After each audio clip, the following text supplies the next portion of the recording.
And of course, I've left the YouTube unmuted so I can hear everything. Welcome, everyone. So this is my first ever live stream, so we're going to see how this goes. But hopefully it'll go well, and I'm wishing that you've all brought your Christmas questions or science questions. I'll answer anything. So, although I hope I don't end up coming to regret that. Welcome. All right, just waiting on a few people to join the panel, but I'll keep an eye on the comments. Any questions you have today, I will answer. And if not, then I'm going to go into the colors of Christmas. And yes, I realized that while I talk about the colors of Christmas, my shirt doesn't show any of the green parts on it because I'm using a green screen, which, Math Pig, box as always. There we go. Easy. First question of the day. Okay. Let's see. This is a lovely on my own. Okay. Oh, there's my lasers. We've got to get our Christmas colors. So we always need a green laser, which is going to show up on the green screen. And we have a red laser. There we go. Christmas lasers. All right. Actually, and of course, while we are waiting on a few more people to join. There's purple. Add you in. There you go. Hello. First official guest, and I might panel it that way. How are you going? Oh, okay. Lack of sleep, but that's pretty much my normal operating mode. Yeah, particularly this time of year, it gets really busy for everyone. But thanks for organizing all this. You've done a lot of work, and I imagine you've been up for a lot longer than I ever will today. But yeah, well, part of it did get hectic just because I kind of let time slip away from me and left too much down to the last week when I should have had things better organized earlier on. A lot of that is how it goes, unfortunately. I wish I was better at avoiding that problem, but I guess not always. But I'm ready. I've got my tea here, so I'm ready to go. 7 a.m. in Australia. Well, eastern part of Australia if if you are using daylight saving, because of course they couldn't make it easy for everyone. But as I said, okay, so a few people to say hello to. So for everyone in the chat, hello Math Pig, Krabby, Native, Lavender Lady, Nerdy. Oh, we got a triple D. I've 6:30. Davros, we're not in the same time zone. Junie as well. Welcome all. And as I said, so I've set this up. I want to, we can spend some time just, chatting. But also, if you have any science questions, please ask them. Whatever you want to ask, I'll have a go at answering it. So you can either try stumping me, or you can just ask me things that you actually want to know the answer to, or you can try asking me things that you think I can't answer for one reason or another. Don't really care what, as long as we keep going. There's your first science question. What is dark matter? Okay, so who knows? Anyway, no. There's a few things with dark matter. And now there is a question earlier than that. Who am I? I am almost a doctor. As the name suggests, I am actually trying to become a doctor in the sense of a PhD. So I'm doing one in physics. I work in gas detection for environmental monitoring. I'm trying to build detectors. That's what I'm doing. And I occasionally do a science on YouTube, or try to. So that's who I am. I actually, before I come back to to the earlier question, just to answer Phoebe's last one, why is England losing at cricket? Because Australia is awesome. There we go. That's my answer. And okay, so what exactly is dark matter? Well, nobody knows. However, there are still a few. It's not as unknown as people might think, in that it has to fulfill a certain number of criteria. We know how much there is, we know where it is, and we know what it doesn't do. And there are quite a couple of hypotheses out there for what it is and what they need, but they've all got gaps in them. So if you can show that, for example, it does one, if dark matter can be detected in one way, and that's what they're trying to do, then you can actually go through and everything will fall in place. This is not my area, higher energy or particle physics. Not something I find terribly easy. But yes, people are asking me to talk about particle physics, which is not my favorite area. But all right. So dark matter, we have a good idea of what it's not, or at least some idea of sort of what it is. And now I'm going around in circles. So I'm just going to leave that one as we don't know, but we're looking, and the scientists who do have a better idea than me are a lot more clued onto it than I am, obviously. Wow, that's a bad start. Anyway, Purples, you know what dark matter is. Nerdy, if you give the sharks lasers, how are the penguins supposed to defend the ice wall anymore? You give the penguins lasers as well. The penguins have lasers. That's their job already. Yeah. Oh. I thought they haven't been upgraded yet. Anyway, Junie, how close am I to becoming a doctor? Officially, a year and a half. Give or take, like roughly a year and a half. Unofficially, probably longer because COVID slowed everything down. And yes, nerdy. Of course, there's always got to be sharks. So, why are people so against sharks with lasers? Where does this prejudice come from? Well, as one of my earlier videos pointed out, the reason we can't put lasers on sharks is that to make it work requires too much power, and the power supply is likely to just drag the shark down to the bottom of the ocean, which is not particularly useful. So what you're saying is we need larger sharks. We've got to bring Megalodon back. Yes. Maybe even some mosasaurs. That would be a cool one. Laser on a mosasaur. I think I'm trying to think what the largest prehistoric animal ever was, and I believe it's an ichthyosaur. If anyone doesn't know, that means fish lizard, and it. Yep. Yeah, and they reckon they may have been a species of it that was actually larger than a blue whale, but they've never found enough of a complete skeleton for that. They just found tiny parts of it, and when they do size comparison, it might have been one of the biggest sea creatures to ever exist, which is fairly insane. But still need more for that one. Actually, this year they found some more fossils of a ichthyosaur. And I think one of them was that they found what they're taking to be a rib, which if they project that out actually would have been larger than a blue whale. Yeah, I think that's the one I was thinking of. But yes, that's it. That's nice to know. It was the rib, because they can compare it to the rib of other ichthyosaurs that they know the size of. Yep. But of course, those things don't always scale properly because between species, sometimes when they grow, it does change things. So they would like to be sure, but it's something though. But I'd like to see what the full size of that thing is. Be an interesting creature to see swimming around. Maybe we can put sharks on that.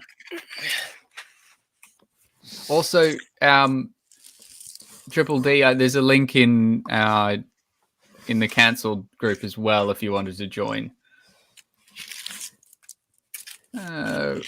Sorry, I'm trying to keep up with the chat as well. You'll have to forgive me, everyone, because this is the first time I've done a live stream. So, yep. No, you're doing fine. I'm just trying to. There we go. Oh, Nerdy's asked a really good question. I should actually utilize this feature. What is the most difficult thing to do in spectroscopy, and what makes it so difficult? That's a tough one. I think one of the most difficult things so far, or at least at the moment, is trying to do spectroscopy on the atmospheres of exoplanets. So what that is, an exoplanet, for anyone who doesn't know, is a planet that isn't in our solar system. So it's floating around a different star somewhere.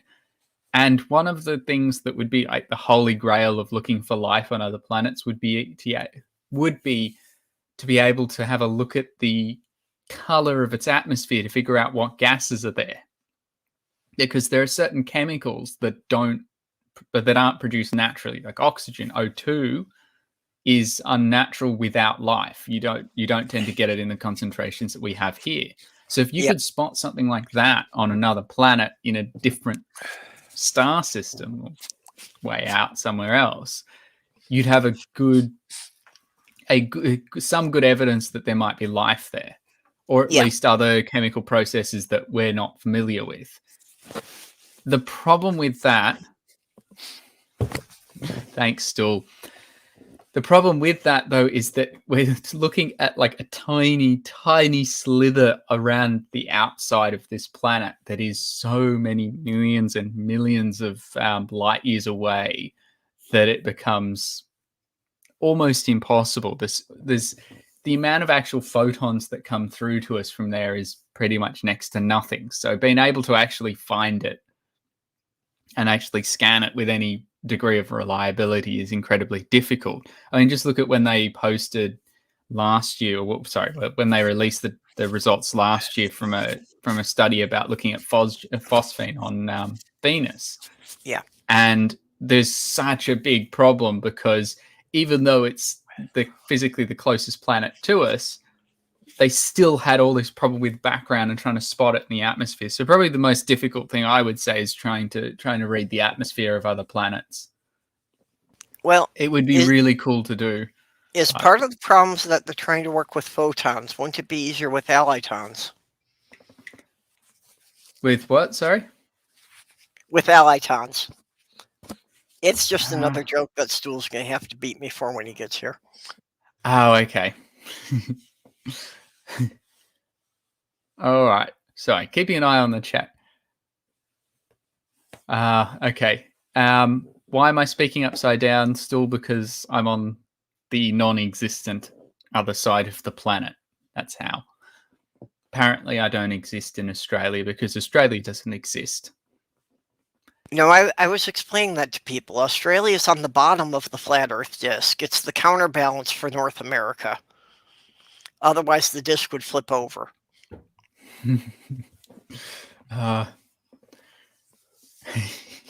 We'll get to yours, Davros, in a bit. Also, if I forget any of your questions, please just resend them, and you can use at Almost a Doctor, and I'll spot them that way. All right, so Junie's also got a question. Have we reached the tip of technology, or have we still got wiggle room for new sci-fi-like technology? I don't think we're anywhere close to the tip of technology because there's still a lot of parts of this universe that we still are yet to utilize in terms of our own uses. So there's ways to get energy out of space that we're not even close to, like the sort of things you'd need to do, say, to run a warp drive as well. And yes, warp drives are possible. And that's another bit of sci-fi technology that we've got a lot of room to get to. Or theoretically, it's possible anyway. And so, yeah, there's a lot we can do. Even if you look at lasers, like I've been working on ways of making, well, back in honors, I worked on a way to make lasers a lot more efficient than they are now, and it relies on systems that are completely different. So even the things that we know about in science, the things that we use every day, like computer screens and TV monitors and just basic electronics, there's still a lot of room to move. That being said, oh, sorry, Purple. No, go ahead. I didn't mean to cut you off. I was just going to also mention that there are some things that we're reaching the limit to, but not everything.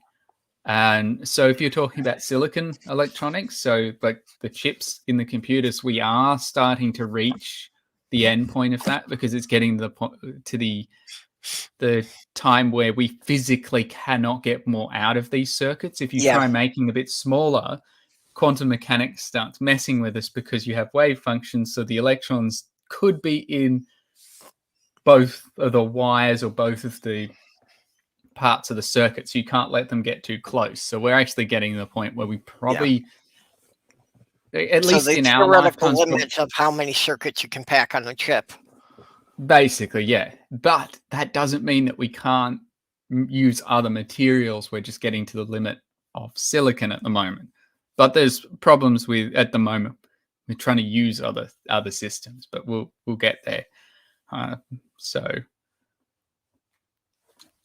And okay, so how about more? You mentioned about energy, so how about more immediate applications of, is there some technology that's a more promising alternative for green energy? Because we were discussing that even things like building the windmills, has a lot of environmental impact, and like mining the lithium for batteries, and that the environmental side effects are still not good with these things. So is there actually a cleaner energy we can go to? So one of the most efficient energy sources in the universe that we know of is to drop things into a gravitational well. So if you could get energy about dropping things into a black hole, that would be cool. Theoretically, that would be our best bet, but of course, practically, that doesn't work. So in terms of what probably would work, I'm thinking probably something fusion related, if we can get it working, because it's so clean, and if something goes wrong with it, you can shut the reactor down and everything stops. You're not left with radioactive waste. In terms of the way forward, it's hard to tell, because I don't think it's going to be this is the only thing that we use. Because if you look at all the different alternative energies out there, and even the potentials in their field, so one of the things I got to see a lot of was organic solar cells. There's problems there with that one, but it really depends on the situation. I think it's going to have to be, we're going to have to take things from everywhere and rely on and try and balance them all together and not use one. I'm a big fan of fusion, but yeah, people have been working on it for ages without getting anywhere. But one of the reasons I do like fusion is one of the ways that, or at least in America, has been tried, is to do it using giant lasers. The NIF, the National Ignition Facility, has got the most powerful laser in the world. It's a laser so powerful that if they actually narrowed the beam down any further, it would rip the electrons off the atoms in the air, because the electrical field from the photons is just too strong. So you can't physically make it more powerful, or you'll just tear the atmosphere apart. Oh dear. I was trying to put the link out for your YouTube channel, but I don't have a wrench, so I can't do that here. That if so, just say comment, and I'll add you really, really quickly. I just did try to post the link, so it's showing my comment in the YouTube there. Okay. Oh, scroll. Sorry. Yeah, it's not coming up on mine. Sorry. Okay. Oh, sorry. I noticed Krabby's comment. I think I left Krabby hanging the other week. I still want to know how strong those weak lasers that you tested turned out to be. All right. So for context, for anyone else who, thanks, Purple. Let me. There you go. That should be all sorted. So I have a bunch of these with the lasers I was showing earlier. So I've got a Okay, red, there we go. a green, which doesn't show up particularly well with the green screen on, and I even have a blue or purple laser, which is not as common. You don't see them as much, so I was happy to get my hands on one. Now, they're all claimed to be less than 1 milliwatt because that's what's legal in Australia. If it's more than 1 milliwatt, you need a proper reason for it, and if not, then it's classed as a dangerous weapon. It's not legal to carry them around. Now, these are technically legal if you go based on their labels, but I mean, look, I work in an optics group, and I'm doing work for one of the astronomy societies, so I actually have reasons to carry lasers even more powerful than these around. However, I did test these with one of the detectors I have in my lab, because we actually have the facilities to really quickly get their power. And I'll just to the green one, the question that I was asking, and I didn't actually get a chance to answer it, was on another stream, was how powerful do people think my green laser was? A less than 1 milliwatt laser. And the answer for that, it turned out, was this thing is 20 milliwatts. So it's more than 20 times more powerful than what it's claimed to be, which in terms of safety is incredibly dangerous. So whilst I point them, you have to be very careful with these. If there's anyone else around, I generally won't be using them, or at least now that I know how powerful they are. And if I do, I make sure, like anything else, that if you're going to, you don't point it at anything you're not planning to actually turn the laser on. Well, how powerful are those actually, as far as, yeah, I mean, if you did hit somebody with it, or could it, like, ignite a piece of paper or what? Okay, so they're not going to ignite a piece of paper, but particularly the green one, because our eyes are more sensitive to green, you could still do some eye damage, even for a quick blast if you're at close range. So if you're in about 10 meters of someone, there's a good chance that that you could actually hurt their eyes. But it also depends, because it's going to be wavelength dependent. So it's not just the power, but also exactly what color they are. So if you're using something that's an infrared laser, your eyes blink response is not particularly good because you can't see it. So you can end up doing eye damage, and until it gets to actually being painful, you won't realize you're looking at a beam. And so you don't tend to blink in time. So infrared lasers and UV lasers, for the same reason, tend to be more dangerous at the same power. These, you'll probably blink before it does any permanent damage, but if you're doing something important, like if someone's flying a helicopter or a plane above you, or someone's using a thanks Purple. So you'll shoot your eye out, kid. Yeah, you can. Well, and even if you don't, it's still quite dangerous, because your blink response will still stop you for, like, you'll close your eyes, and if you're doing something important, you're not going to be paying attention to it. So if you aim it at someone who's driving a car, it's not very safe. 1 milliwatt you should from a distance be able to deal with, but 20 is a huge difference. Yeah, but you might want to make you might want to make a couple more moderators, since the bots are showing up here. Yes, because I'm not always real good at watching the side chat.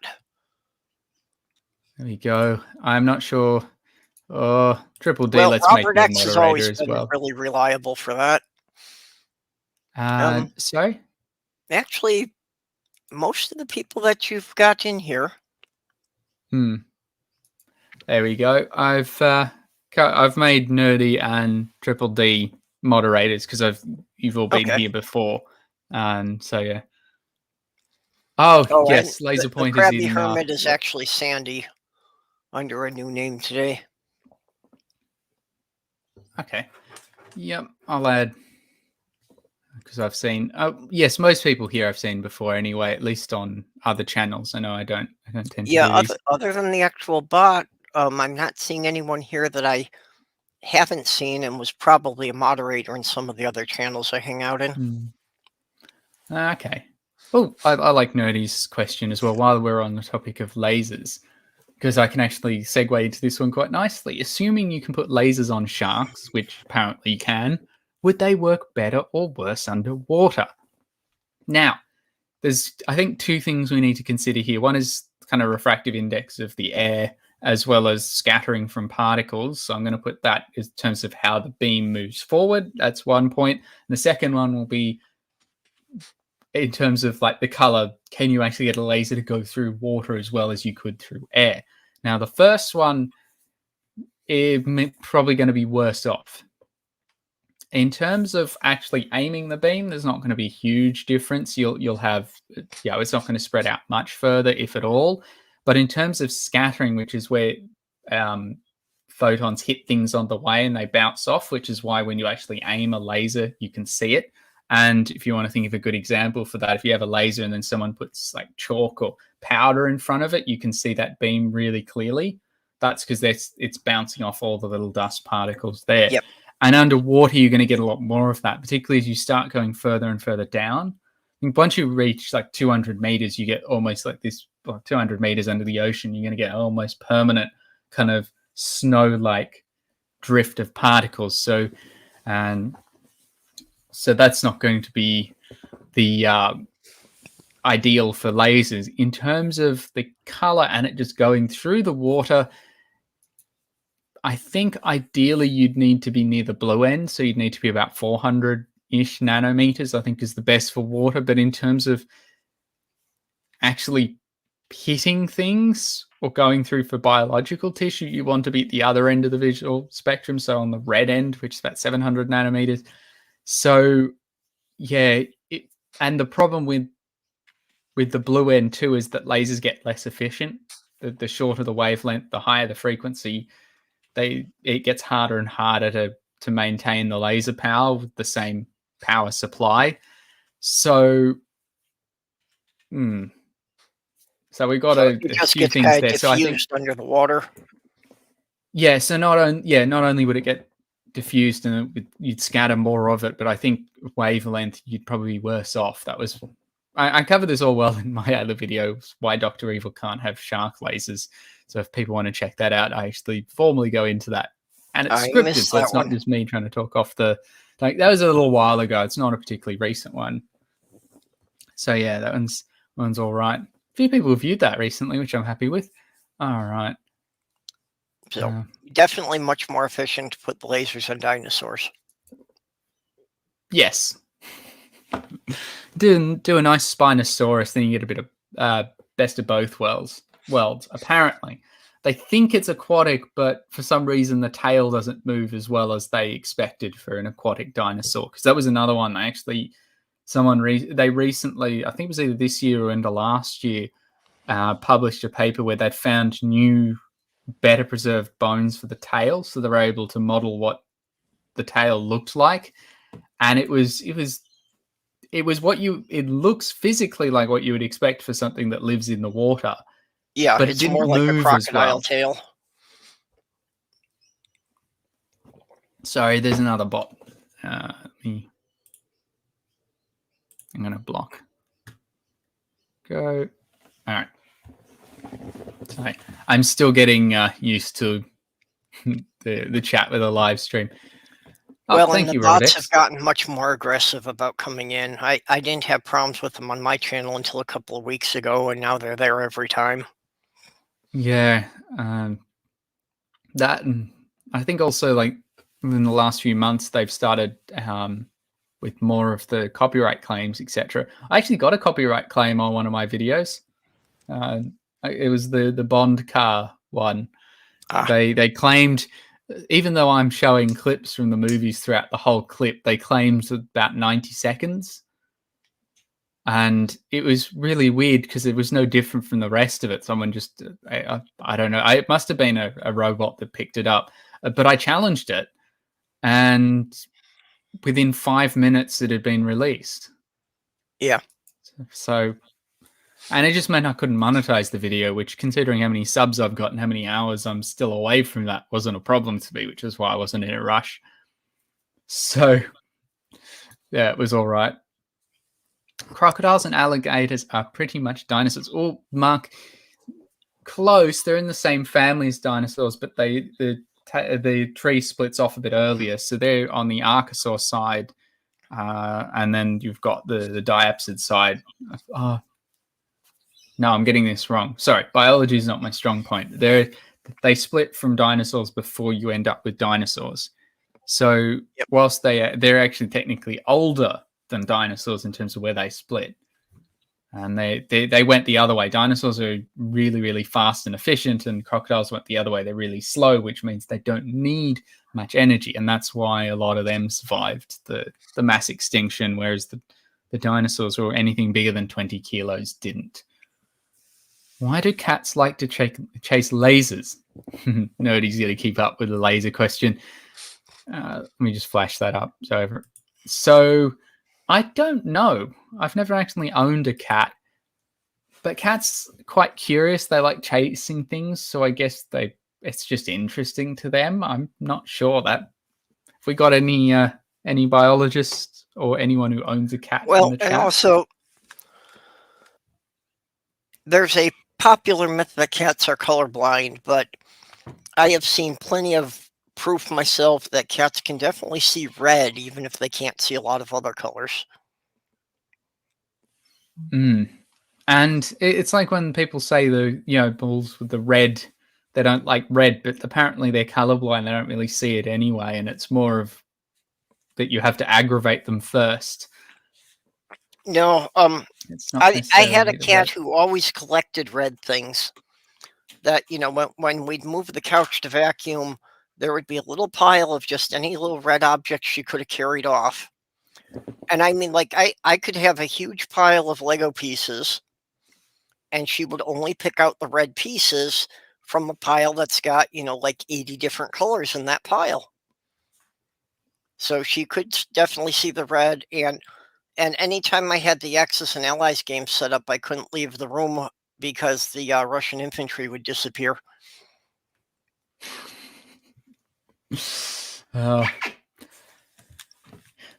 Okay. I said I haven't owned a cat, but that does sound pretty interesting. I'm curious why they like the red so much, because I know there are birds that go for particular colors, particularly blue. So if you look at some of the bowerbirds, they love stealing blue objects because I think it's like food. They decorate their little bowers with them as gifts to the females. They're quite an interesting bird. Part of some of their dances, if you ever look them up, is they control the dilation of their pupils, and so they make their pupils do this. Oh, I wasn't aware of that part. Yeah, I knew they did quite elaborate dances, and they, built some fairly elaborate structures to try and impress the females. Yeah, I just find it really weird that there are animals with muscle control over their pupils. Yeah, that's new. I didn't know that. But in nature, blue is the rarest color. There are not really many life forms that have any kind of blue coloration. Yeah, and the reason for that is actually due to electronics. So when you have a color, when you see any color in most of the time, I'm not talking about lights at this stage, I'm just talking about dyes and objects that have color when you shine light on them or through them. Most of that color comes from the light that doesn't get absorbed. So it's the light that doesn't go missing. So if you see a red object, actually, let's go blue object because my shirt. So if you see the blue on the shirt here, it's not blue because it's messing with the blue light. It's blue because it's absorbing all the red. The red's disappearing. However, to have blue in nature is quite difficult because the electronics that you need to support those wavelengths is not particularly common. The electronic structures you need are just not likely to occur. So it's very, very rare. So most of the blue you see in nature is not this straight, just, let's just take the light in and leave the blue to go about its business. They have all these weird effects, and it's the way it reflects, and there's other ways around it. There's very, very few creatures that actually make blue dye. So, and I think there's a snail like a sea snail that makes one of them, and that used to be where they made all the purple dye for, if you think of the ancient Roman togas from. And in ancient Rome, I think it was a death sentence for anyone except the emperor to wear a uniform made of complete purple. Yeah. because it was that much of a status symbol. Yeah, which the is purple also dye incidentally originally came from a rare seashell. I wish I could remember the name for it, but again, it keeps getting into biology. I'll stick with lasers. But this is also why you don't see purple on many flags. It's very, very rare to find purple on flags for that reason, is that people couldn't manufacture the color. And when we think of flags, we tend to think of countries having one flag as well, but most countries throughout history had more than one flag for different uses. Even Australia, so our current flag wasn't intended to be our proper flag. Our actual flag that was meant to be the common one that everyone would fly was meant to be red. It's a bit like our naval one. So the red, so switch the blue for the red on ours, keeping the Union Jack the same in the corner. And then the blue was meant to be just for official, like, parliamentary business. But in the end, everyone started using the blue, and it was like, who cares? And they kept going with it. And I know a lot of other countries used to have imperial flags if you had a monarchy with a lot of power. So, but yeah, none of those flags ever used to have purple on them. I'm trying to think of the exceptions. The only one that comes to mind is the Spanish, I think the Republicans, whoever the left wing people were during the Spanish Civil War. They had a purple star. I know there's more. I just can't remember them. Oh well. Oh yeah, Nerdy's just. Oh okay. Are them? Oh yes. Sorry. I'm guessing you're talking about the bots. Oh, okay. Yeah. Yes. That's everywhere. Well, somebody was saying it was because YouTube has made it harder for them to leave links in the comments section, so now they have to go after live streams. Well, when I first started the channel, a bit over a year ago now, I noticed that there was quite a bunch of comments that were people trying to post links to. It was often the same link too. Like that is it's so suspicious, that link. And yeah, I haven't noticed any recently, although I do think a lot of them were caught by YouTube before they got to me to allow them on the channel. And some of them, it would tell me I'd got a comment, I'd go to find it, it was already deleted. And that happens. So it's calmed down a bit. Occasionally I still get people commenting stupid things, but I don't think those are bots. Well, and if you go in the YouTube studio, sometimes it will show you comments that were held as being suspicious. Yeah, that's what I was referring to. Yeah.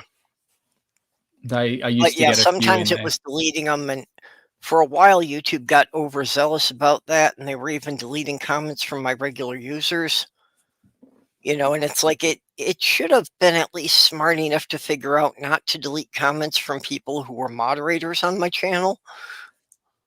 But that was expecting a little too much of YouTube. Yeah, probably. I think yes, it does tend to, they do tend to go overboard. As I said, I think they did, because this was the time when Jen lost her most viewed video, which for those who are familiar with, I'm not, you'll know what I'm talking about. If you're not, I'm not going to explain it here because family friendly. But that was about the same time that I got my copyright claim as well. Now I challenged mine because it was clearly fair use. I was sitting there commenting through it. I'd cut the audio right down. So, but the thing is, it was like, when we'll review it in person, and 5 minutes later it had been cleared. So I'm like, that's not a person. It had just been automatic. And I think if you challenged it, it wasn't as fast. Either that, or they put a bit more computer power into analyzing it. Yeah, I've gotten a couple of copyright claims for absurd things, and some of them were like things that were only on the screen for literally less than 10 seconds. So it's like it's really inconsistent. But same like you said, that you need 1,000 subscribers before you can be monetized, and I just barely made it up to 500 last month. Oh, nice. Congrats. Oh, Nerdy's got a good question. I will get to that one. Let's finish this off. Yeah, so the subscriber thing, I've actually went from about 350-ish subscribers up to about 400 recently, because I did a collaboration with GE where we just sat down and went through bad vaccine takes. if you know that Twitter handle, or if anyone in the chat does. And we just kind of looked at some of the dumb things people have said about the vaccine recently. My favorite one was, I would now wear a mask in public to avoid the spike shedding from all the vaxxed people. And I'm just like, that I will classify as a stupid win, because at least they're wearing a mask. But yes. All right. So Nerdy's question, why is laser light monochromatic? So just in case you weren't aware, monochromatic is a single color. So when you look at a laser on, like, say, a light bulb, it's only one wavelength or close to. You can't mathematically have a single wavelength, but we're referring to it being very narrow band, so it looks like one color to our eyes. So let me get my let me get the blue one up, because I know that's actually the least powerful, so I can try that one around. So and also with lasers, they'll often, on their warning label, I know you're not going to be able to see it here, it's too small, they'll also tell you the wavelength. So this one here is 405 nanometers, plus or minus 10, because the manufacturing is not that great. Now, the reason lasers are one color is actually the way they work. And so there's two different types of radiation you need to consider to understand what's going on. First one is spontaneous emission, which, as it seems, is spontaneous. It's just you have an atom with a lot of energy, and then it just gives off a photon, loses that energy. And if you want to think about how most LEDs work, I think, yeah, most LEDs, most electronics work that way. If you're thinking about lights, purple light, I'll get to that one in a moment. So but there's a second type of radiation that you have to, that, as I mentioned, you have to consider for these things, and that's stimulated emission. So with spontaneous, you just have an atom and it just gives off a photon. If you're looking at an individual atom, it'll look random. If you're looking at a bunch of them, it's like having a half-life. We know what the decay times are. It's like radioactive decay. Stimulated, on the other hand, you have a photon come in, you have your excited atom, it gives off its energy, and you get an identical photon coming out. They have the same, they're both in phase, which means the waves line up with each other, and they're the same wavelength. So they go off together. And lasers rely on stimulated emission. So when you have lasers, as soon as there's light in there, you build your laser in a way so that it favors that one wavelength that you're after for that stimulated emission. And once it starts, once you get some photons moving around, they go in, they find another, and then they find an atom, you end up with two. One of those finds another atom, and you end up with three, and then four, and so on. And you build up a beam. And most lasers have a cavity where they bounce back and forward, and the beam gets more powerful. And then you just have a little, like, it's like one mirror is not perfect or something, and then the beam can come out the other side. And so because of this fundamental stimulated emission that they're working on, they're always going to have the same wavelength, because it's not physically possible to have a green photon give you a red photon. Not with this. You can get other colors from spontaneous emission, though, and that's also why lasers get less efficient as you get to shorter wavelengths, is because that ratio is set by physics. You cannot change that. You're going to get a certain ratio of spontaneous to stimulated. Spontaneous is not helpful for us, but the more of that there is, the more energy you're losing to useless light. So that's why X-ray lasers are quite hard. So I've got two questions that are very similar. So Hopswatch was asking, so purple light can't be monochromatic, can it? I guess it depends on the wavelength you're looking at, but if it's a combination of more than one wavelength, so it's multiple colors put together, you can't get it with a laser, which is also similar to where was it? Can one make a white laser? So the answer to that is if it's more than one wavelength, you can't do it. So white light, because it's a combination of all colors, you can't do as a laser. You can have white light sources that you can have a really narrow focus on the beam, so they act kind of like a laser. I've actually worked with them. They're useful to doing spectroscopy stuff, but that's not technically a laser. A laser has to be one color. So any movie that tries to show you a white laser or a laser that somehow has multiple colors in it isn't showing anything that is correct. Sorry, comments are jumping all over on the same. Wait. You mean Hollywood misrepresents science?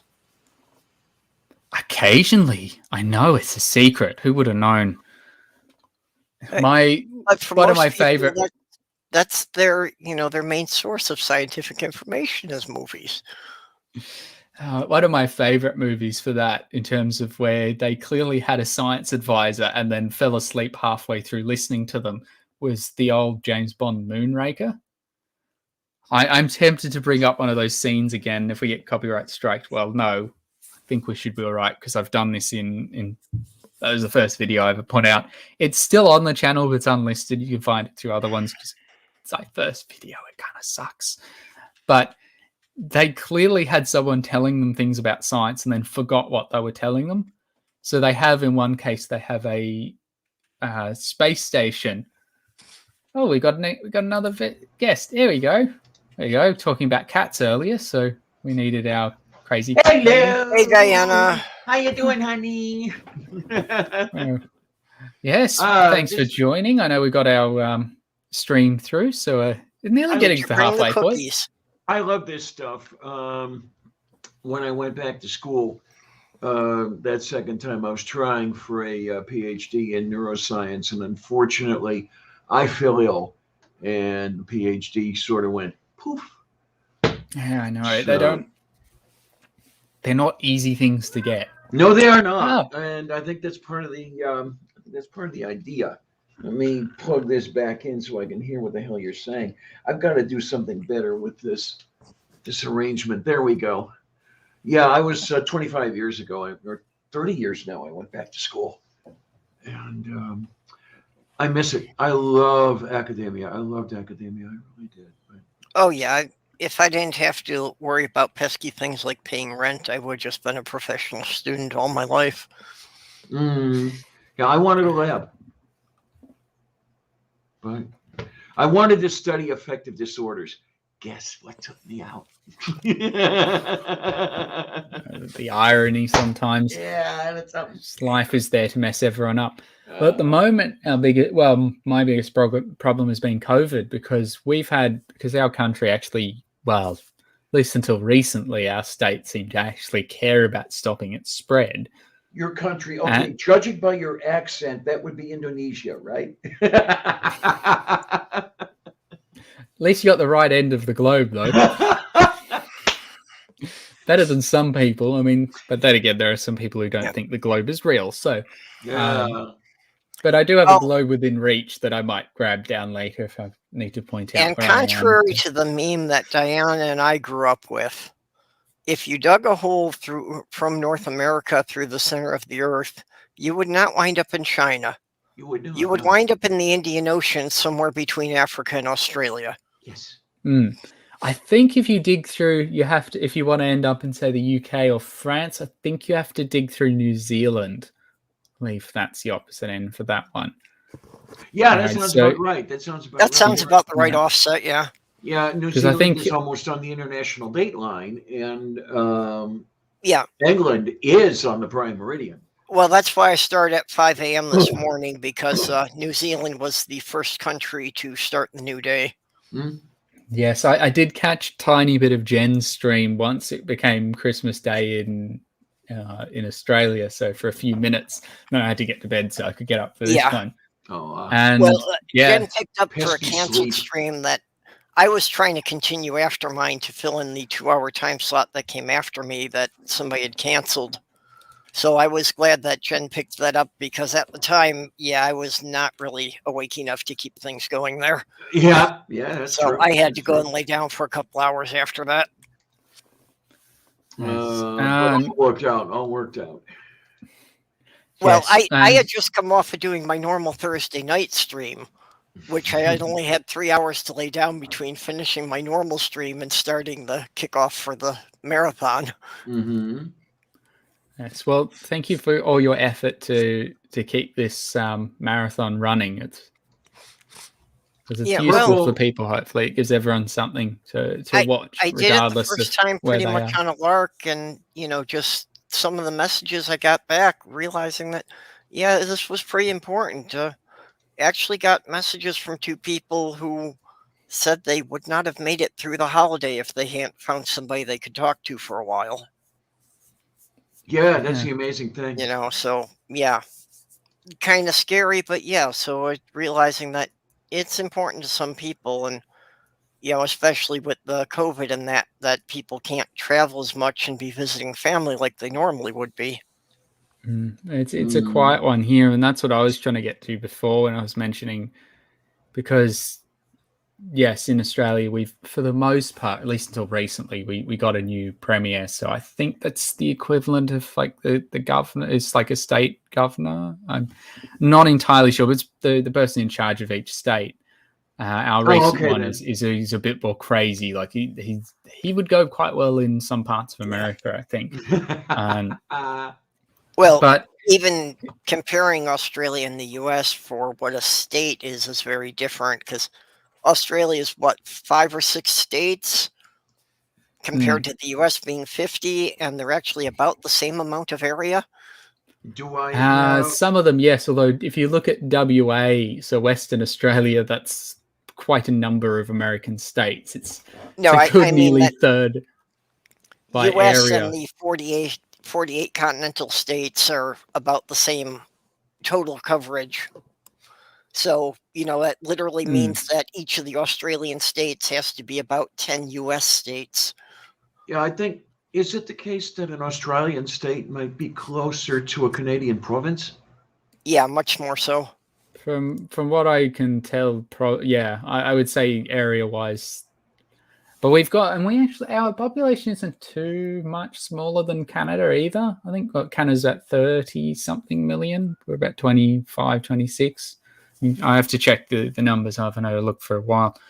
But yeah, one of the big problems, particularly if you want to look at some of our territories as well, because you got Northern Territory, ACT I'm not counting, and then WA. If you look at them, there's just huge areas where there's nothing, because it's just desert. Like 80% of Australia is arid or semi-arid desert. You can't have big cities there. There's nothing to grow. I mean, there's not the water supply either. Not unless we get better energy sources. So maybe if we had a working fusion reactor and you could run desalination better, we could do that. But until then, there's not much we can do. So yeah, a lot of it's more like the U.S. Southwest, that you get around like Nevada, Arizona. Well, that is totally what's the word I'm looking for? Disgusting, isn't it? Obscene. The way the water is used in the American Southwest. No. Yeah. The aquifer is draining. It's not refilling, and it's going to be a problem very soon.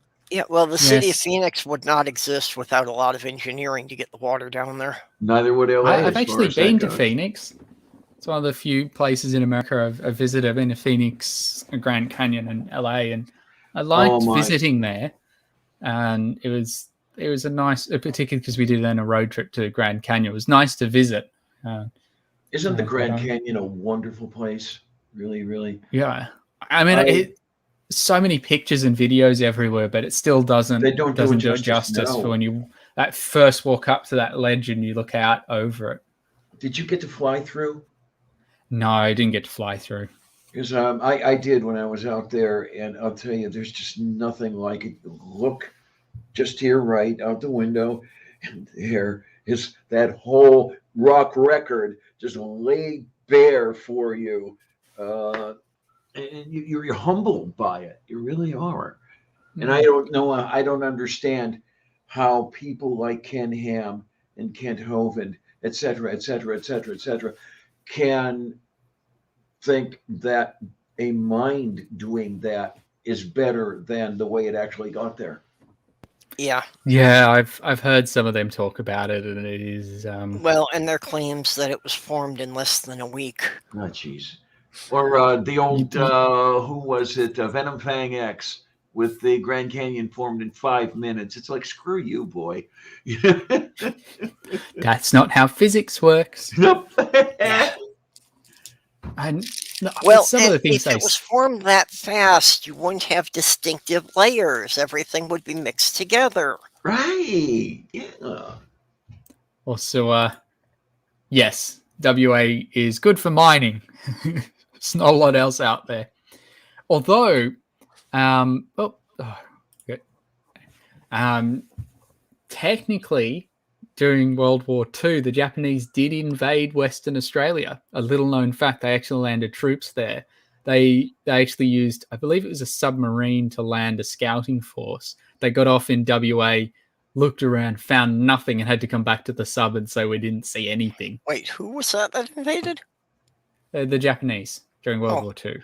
Technically, they did land troops on Australian soil, but it was a scouting party and they found nothing because they thought that area might have bases or something, but they didn't find anything because there's a lot of empty space. I wasn't aware that they actually got anyone landed there. I'll have to look that up. Yeah, there's a nice little video on it that I came across where they did, but as I said, it was a scouting force. It wasn't actually meant to do any damage. Japanese they obviously then.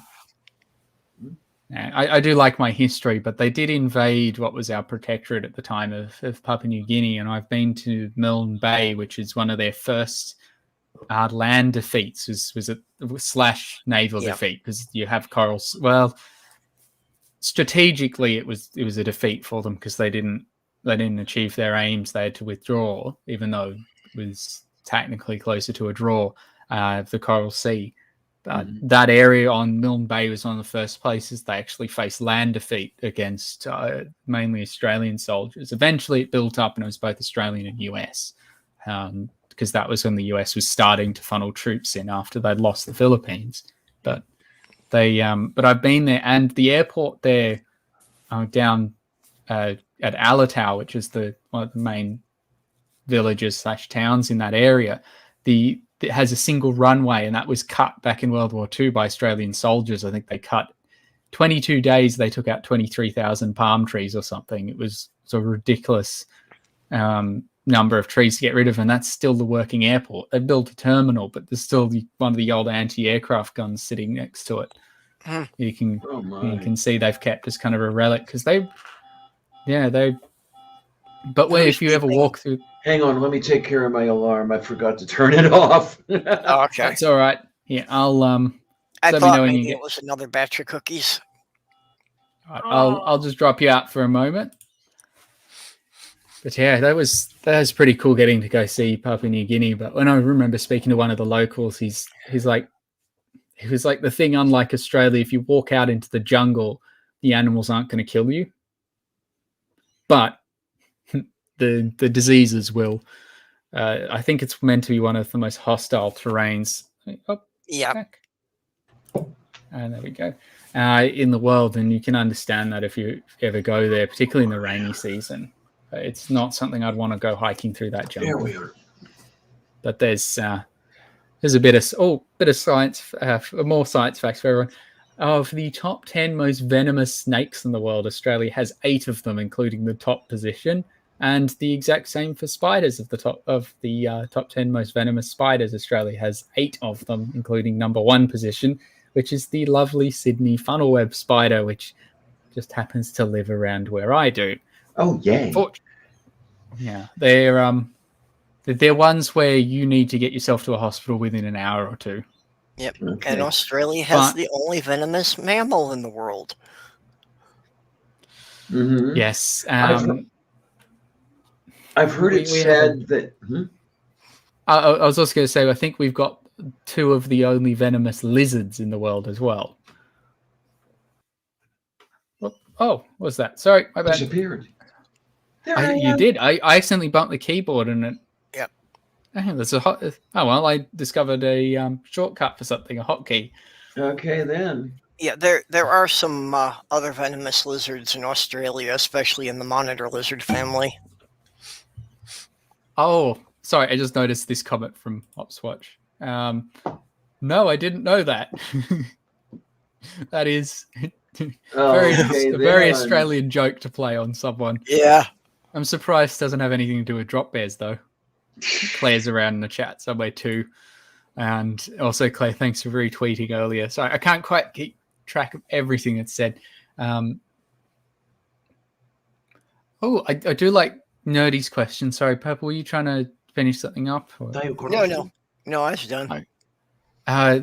Okay, so Nerdy's asking, what would be an uncommon use for lasers that probably no one else has heard of? That's a hard one.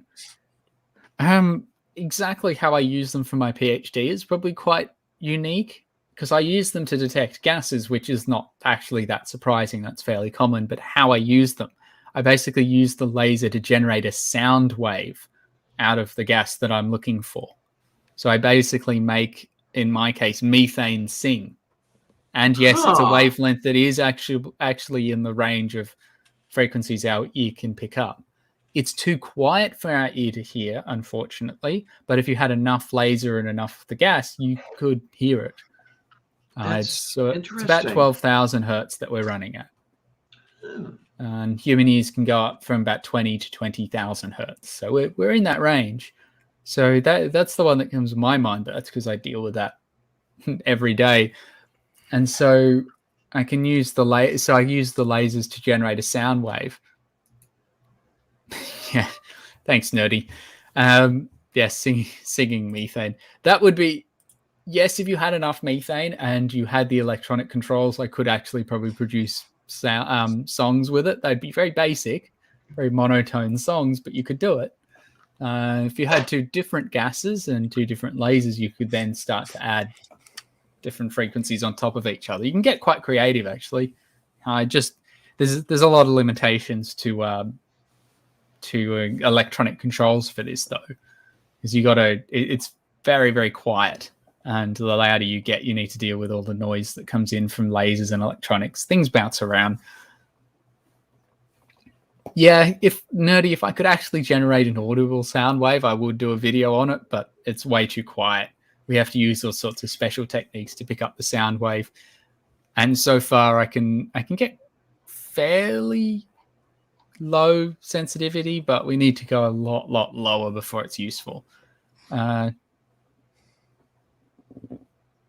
Okay, so Mark's question is a good one to follow on that one too. Audio idea, could you make tunes from exciting different gases to produce different notes? Now, actually, you could use one gas to produce different notes. And because the reason that you can use a laser to generate a sound wave is the relationship between temperature and pressure. If I increase temperature, and I've got an enclosed system, if I increase temperature, those particles move around faster and they push on the walls more, so you increase the pressure. Now, a sound wave is just changes in pressure. It's like pressure waves that go through. So if I selectively heat and then change the temperature up and down, the pressure goes up and down, and so I can generate a sound wave that way. So it's not actually the gas that we're worried about, although yes, you get probably slightly different notes for different gases if you change them out in the chamber because you change the speed of sound. But if you change that frequency that you're wobbling the laser, which is what you do, but if you've got like diode lasers or something similar, you wobble the laser up and down, and that's what makes the heating go up and down, and then you generate pressure wave from that. So as long as you had a laser you can control, you could make whatever notes you wanted. So you wouldn't even need different gases, but yes, you could do it. It's just the actual volume of the sound is not going to be very easy to pick up. Oh, sorry, I've gone blurry again. You could amplify cheat somehow. Yes, there are ways you could. I mean, you could have a microphone just replay the sound again somewhere else. How you can use, we use what is known as a lock-in amplifier, which picks up really quiet signals. But if you could probably hear it if you had a really concentrated gas and a super powerful laser. There's no reason why you couldn't. You just need powers that are fairly insane. But I don't think that would be impossible. I don't have the means at my disposal to make that just for a YouTube video. But if someone's willing to give me, a few $100,000, I could probably make you a musical instrument that will do it. Just someone else will need to do some programming for me. But yeah, that's one. I will one day actually do a video on what my PhD is about. Yeah, I wasn't here to begin the program. What field are you in? Physics, technically. So I work with an astrophotonics group, though I don't work specifically in astrophotonics. I work in it's novel, integrated optics, novel approaches to gas detection, or novel integrated optics. It's the fancy way to say I use clever optics tricks to try and detect gas in unique ways, just like the sound waves I was talking about earlier. There's another one that I'm also starting, because second branch of the project, that's still very early days, so we'll leave that one aside. But that one has a lot of astronomy impacts as well, in that you may actually be able to use a similar technology to look at the atmospheres of exoplanets, which was something I was talking about earlier. As long as the programming is Python, well, nerdy, most of the programming I do is either in MATLAB or Python, so you're in luck. I can do the MATLAB.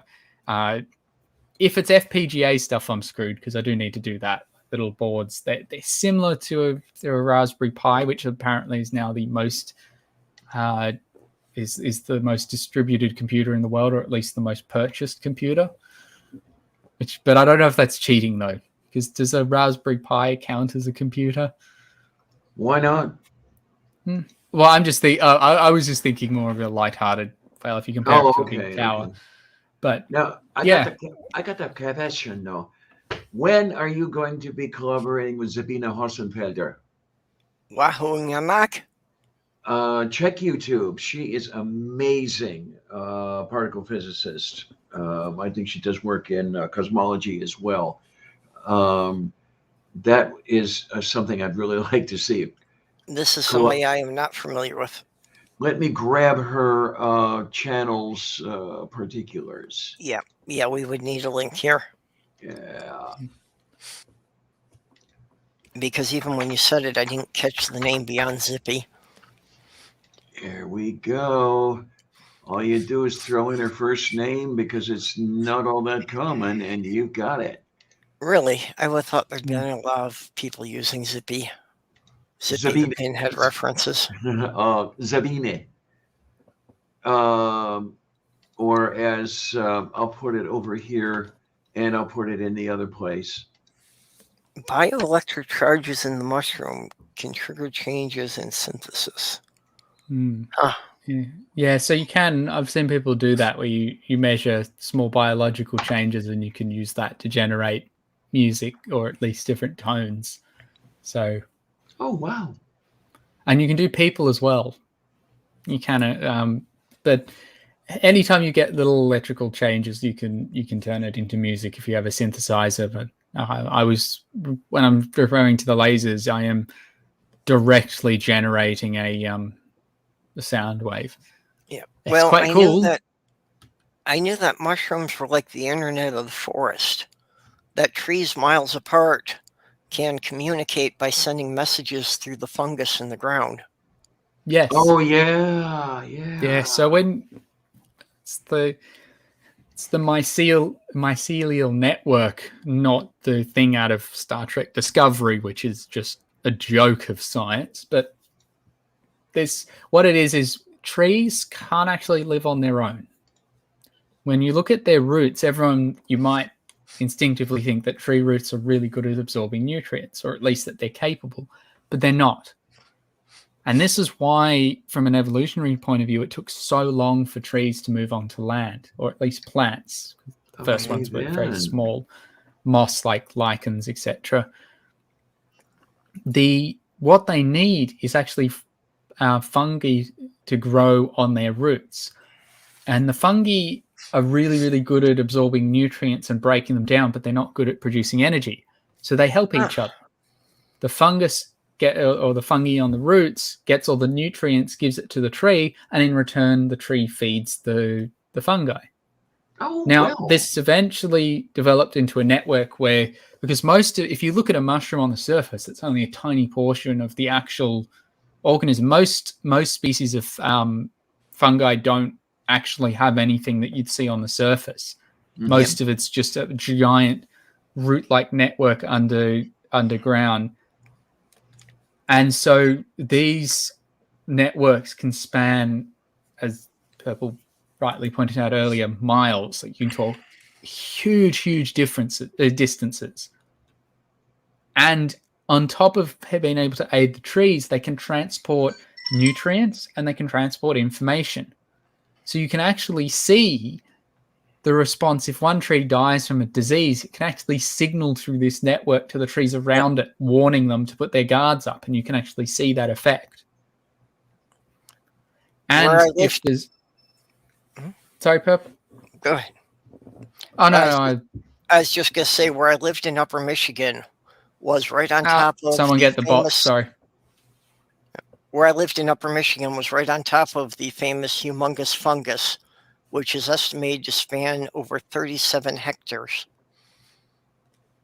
Yeah, some of these are pretty insane. They're huge. Oh.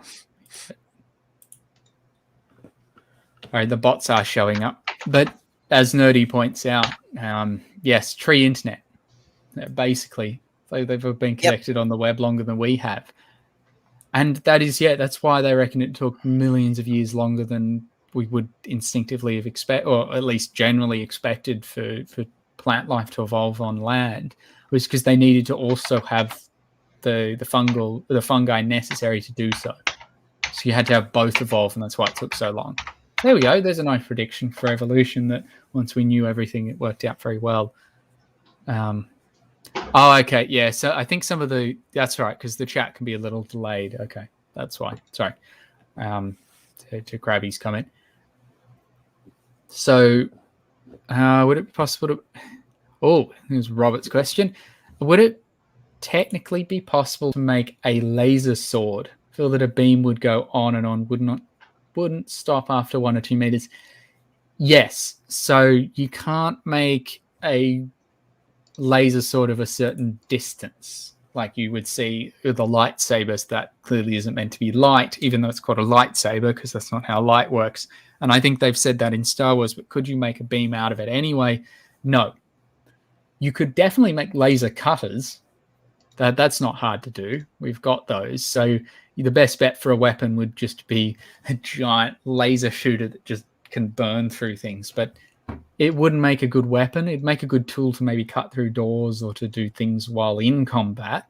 But as a weapon to actually shoot at someone, not very. Lasers are incredibly inefficient. To do any damage to someone with them is not practical. The amount of energy you'd need to burn someone with a laser, you just put that into a projectile and shoot it at them. You'll do much more damage.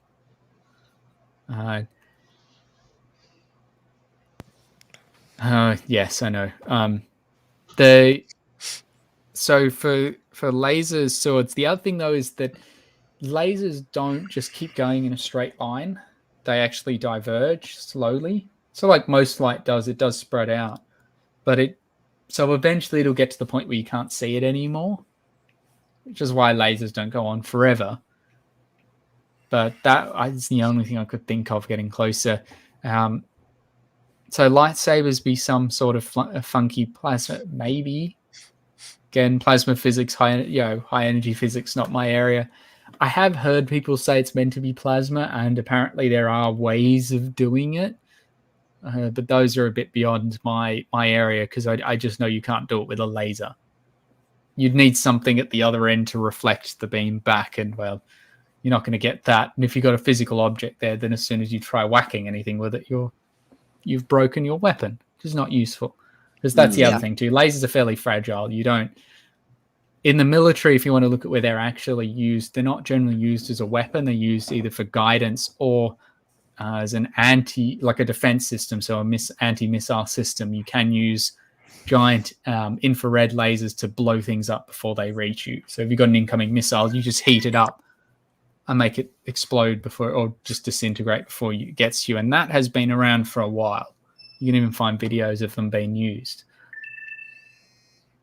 All I know is I want a purple lightsaber. Well, thing with the purple colors is they're higher energy, and I do have a quick video up on my channel of the best color to use, and that's basically the conclusion. You want to go with the highest energy, so go with the purple ones.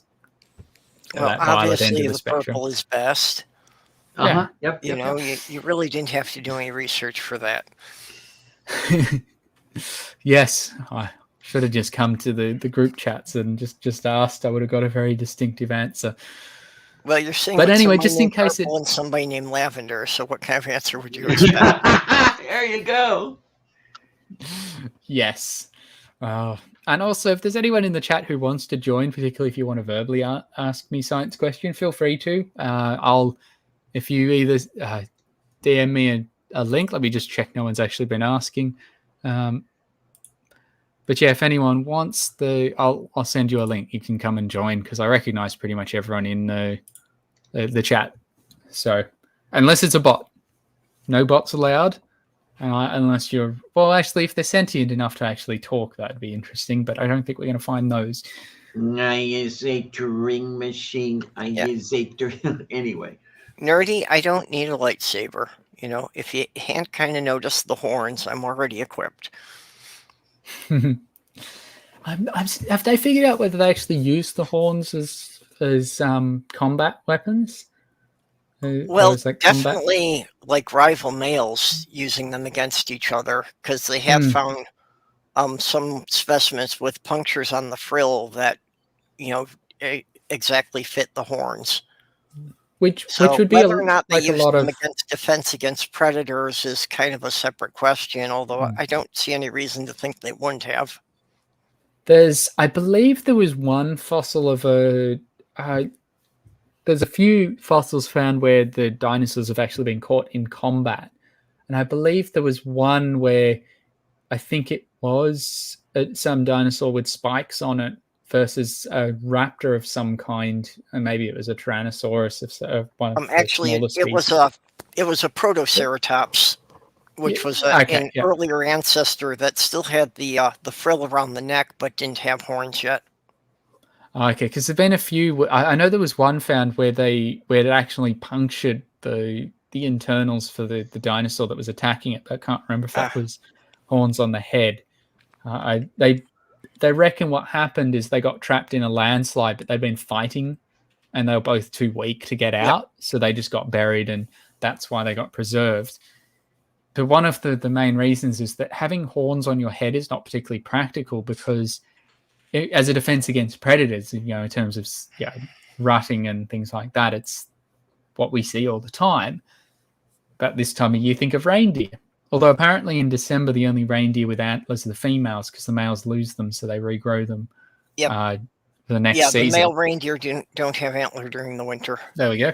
Santa only has female reindeer. Okay, then. According to most movies.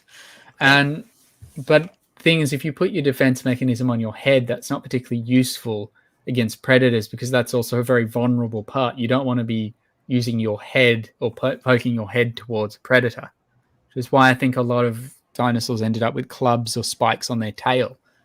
And they actually figured out with some of them, like the ankylosaurs, I think it was this year or last, so it was actually again really recently, they figured out that the muscles to swing the tail developed before the club did. So they were able to use the tail as a bit of a whip and then slowly built up bigger and bigger, heavier ends to the tail, or some of them ended up with spikes on it too. Well, and just this year, they found a new species of ankylosaur, which was much smaller. It was only about 2 meters long. But the tail had actually evolved into a maki-maki, which is an Aztec war club that it wasn't just the club, but it was a club that had like basically 7 giant teeth coming out of each side of it. Yeah. Isn't that the one they also called the Thagomizer? No, the Thagomizer's the spikes on the Stegosaurus tail. Oh, okay. But it's such an awesome word for it, though. Just like it, when you look at it, it actually came out of a comic strip. But I think Gary Larson may have been responsible for that. Yeah, It was a Gary Larson panel, and just that so many of the paleontologists have latched onto it that it's become an official term. It's beautiful. I absolutely love that stuff. Which, it kind of makes me wonder why we don't see tail weapons on any modern animals. Because like if you see like in Africa, like lions going after, the wildebeest or the zebras, they usually jump them in the rear. Mm-hmm. So it seems that a tail weapon to guard the part that you can't really see very well is a good idea, but outside of the dinosaurs, no one ever had those. You want to be careful though, because when you start talking that way, somebody out there is going to start thinking intent, and that simply doesn't exist. The first thing that comes to my mind is that the tail weapons were already lost before we get to the modern era, and then you just don't develop them anymore. If you had the need for them, then you would have died out because you didn't have them and couldn't get them. Well, yeah, it seems to be something that was developed exclusively in the dinosaur family. Mm-hmm. And since all we have descended from the dinosaurs now are birds, most of which don't really have much of a tail. Well, their tails got specialized for flight, and birds are too specialized to develop them back into weapons, really. But the thing that comes to my mind is if you look at the animals that had weapons on their tail, because there have been mammals that did. There was the Ice Age. Well, they looked a bit like a mammal version of an ankylosaur, where they're the big armored animals with the Glyphodon. So it has happened. My guess is there's probably so many steps to get it actually working as a weapon that it's not very likely. Yeah. Mm-hmm. Because in this case, they said the dinosaurs actually seemed to develop the muscles for whipping the tail and supporting bigger clubs before they developed the club. Yeah. Which is not exactly what you'd necessarily think is instinctive. You think it just that happened simultaneously over time, but it looks like the tails became whips before they became a weapon, or at least before they became a club-like weapon or a spiked weapon. So that would be my guess, is just so many steps. It's like, I guess flight, even though flight keeps evolving on occasion, it's not that common. Like most of the things that fly these days have one common ancestor, like the birds. And if you're thinking of insects, it only happened once. Mm-hmm. Insects only developed flight once, and every flying insect seems to have come from that, which is fairly uncommon considering how many, or at least surprising to me, considering how many different species of invertebrate there are. Actually, even in insects, it developed more than once, because apparently dragonflies had developed flight on their own. They don't really know how that happened because they just kind of appear fully flying. They can't find any of their ancestors before that. And then the other insects developed flight separately because the wings are actually developed differently in other insects than they are from dragonflies. Okay, that's a new one. Thanks. Yeah, I like. I guess I've been corrected on that one. It's okay because I did hear once, but I guess that's out of date now. But yeah, I know the dragonflies got big. You get like eagle-sized dragonfly. Yeah. During everyone's favorite Carboniferous. Back in the Precambrian, or the Carboniferous. Carboniferous, because that's when you have the high oxygen levels, which is also where we get most of today's coal from. Hence the name Carboniferous, or carbon bearing. So, and similar to we were talking about the ichthyosaurs and them, trying to size up from fossils. In the Carboniferous, it was kind of famous for having a 2-meter long millipede. Arthropleura. Yeah, well, apparently they have discovered fossils of another one that could have been up to twice as large. This is why, if I'm ever traveling back in time, I'm not going to the Carboniferous. Yeah, so there's a millipede that they're estimating could have weighed 100 pounds. Okay, then. It's like a decent-sized toddler. I'm guessing 100 that's pounds. That's a small adult by that point. Yeah. Yeah. Sorry. 100 pounds is like, small adult. The women that are like 5 foot tall. Yeah, actually, that's sorry, I got the conversion wrong in my head. Yeah. Yes, that's a lot bigger than I thought. Yeah, but they're still trying to figure out what they ate though, because they still keep flip flopping depending on the latest finds, because it's very difficult to do is to determine exactly what they ate. Well, they've Their never found heads a don't fossil tend. with the mouth parts intact, so Yes, they can't unfortunately, figure they're too that out. fragile. Although And in this new fossil that they found, they're saying that that they did find traces of fern leaves, in the gut. Although I know that's apparently happened it was eating before, leaves. where people have said that, but it turns out they just got pressed in with it, or the leaves would get swallowed with something else. But yeah, it's interesting to know. It's still better than nothing, though. It's a good indicator. Yeah, it's hard to determine if leaves were its primary food or if that was just a byproduct of something else it was eating. Was it Carboniferous 300 million years ago? Let me just double check.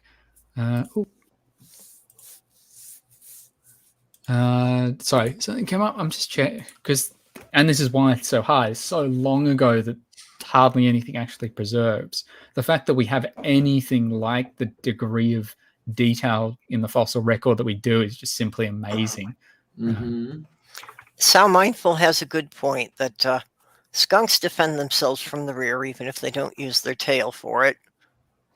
Well, okay, I was close to 350 to 298.9 million years ago. Yep. I think, yeah. Well, so 300 million years was definitely within the range there.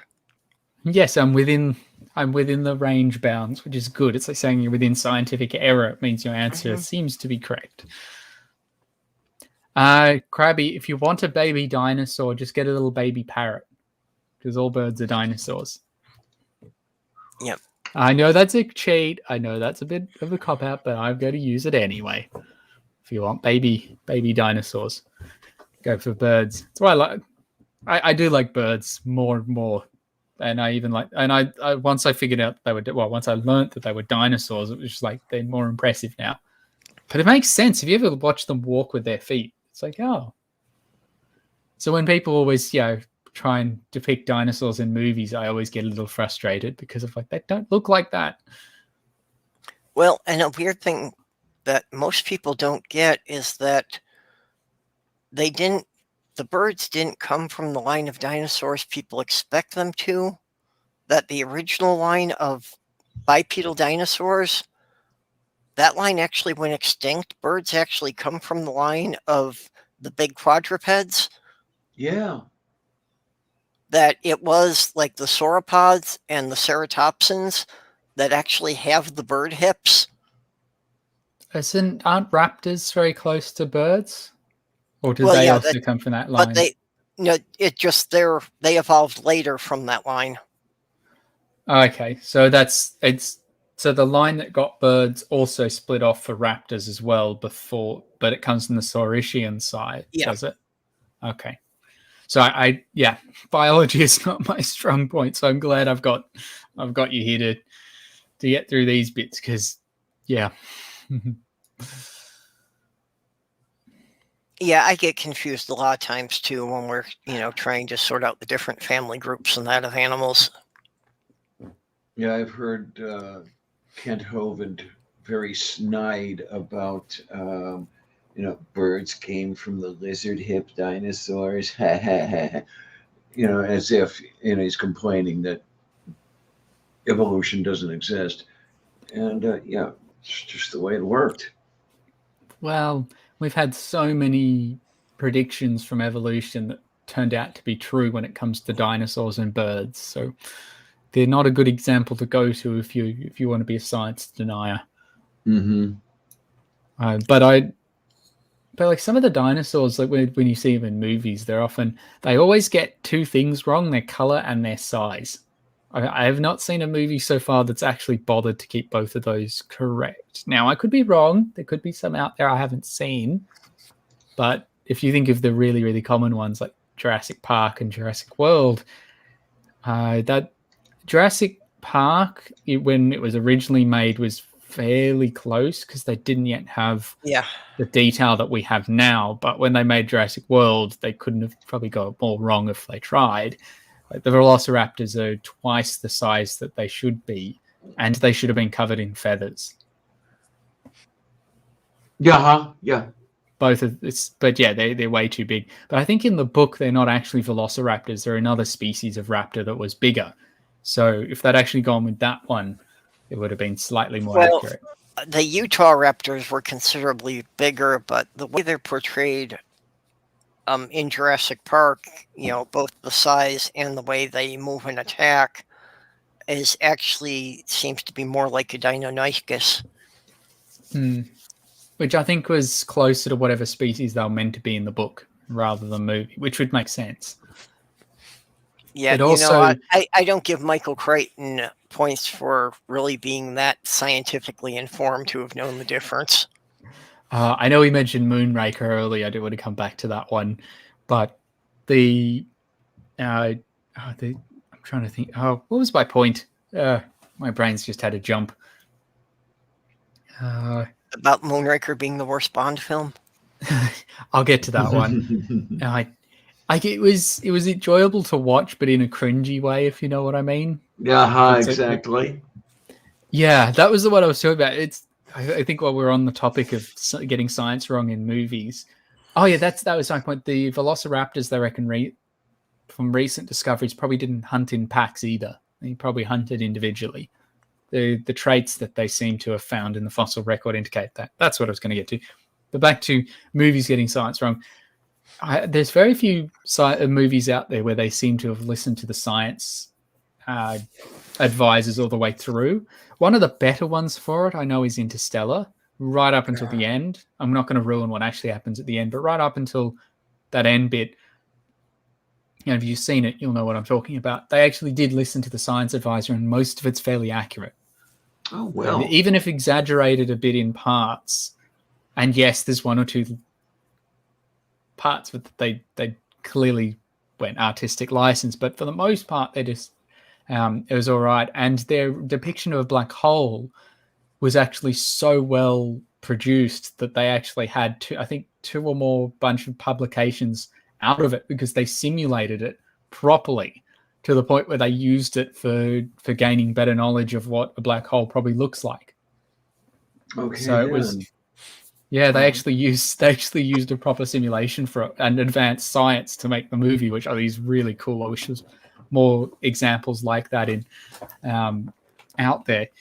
But yeah, coming back to Moonraker, on the other hand, as I was saying earlier, I think they fell asleep partway through listening to their science advisor because you can clearly tell they listened to the first part. I think I was getting to so they have a space station that rotates, and someone had told them you can simulate gravity with rotation.